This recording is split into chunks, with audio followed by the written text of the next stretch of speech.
شكر كبير لضيف البرايم جيلبير مونتانييه يلي غنى مع هاني. هل رح تكون هالأغنية آخر أغنية لهاني بستار أكاديمي 3؟ ما حدا بيعرف. هاني جديد على القصة.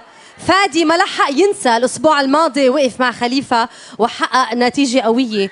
أقولكم هالأسبوع رح يعمل نفس النتيجة العالية بمواجهة شيماء يلي كمان عندها جمهور كتير كبير مثل ما شفنا قبل.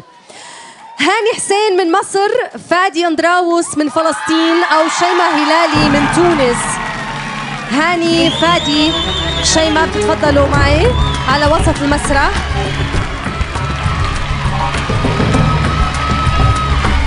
التصويت الكثيف أكيد للنومينيز الثلاثة تخطى كل التوقعات.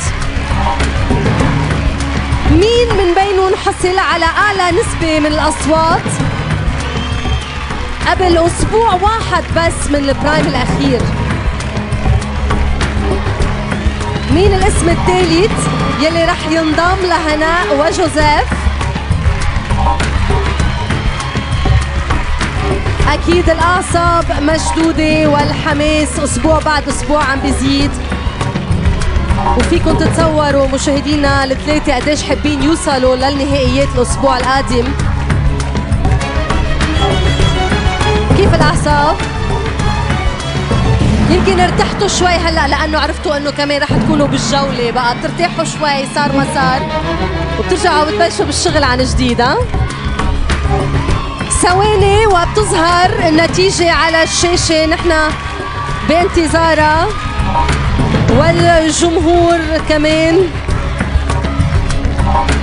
وأكيد المشاهدين.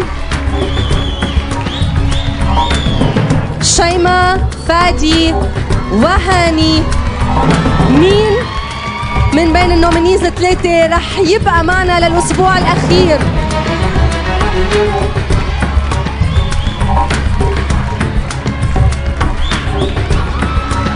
لحظات قليلة،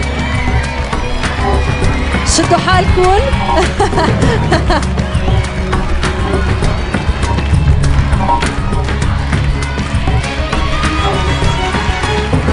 الجمهور، المشاهدين، الكل ناطر، والنتيجة لهاني. مبروك هاني، ألف مبروك لهاني.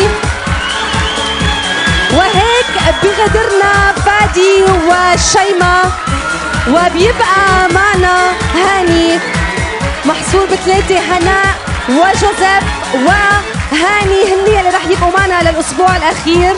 وسهرتنا انتهت، والحدث الكبير بسهرة ستار أكاديمي 3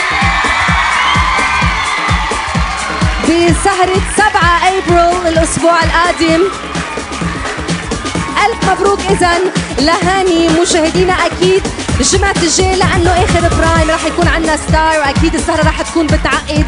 وقبل ما أختم بدي أذكركم إنه من هلا ابتدى التصويت، من هلا ابتدى التصويت لجوزيف، هناء وهاني.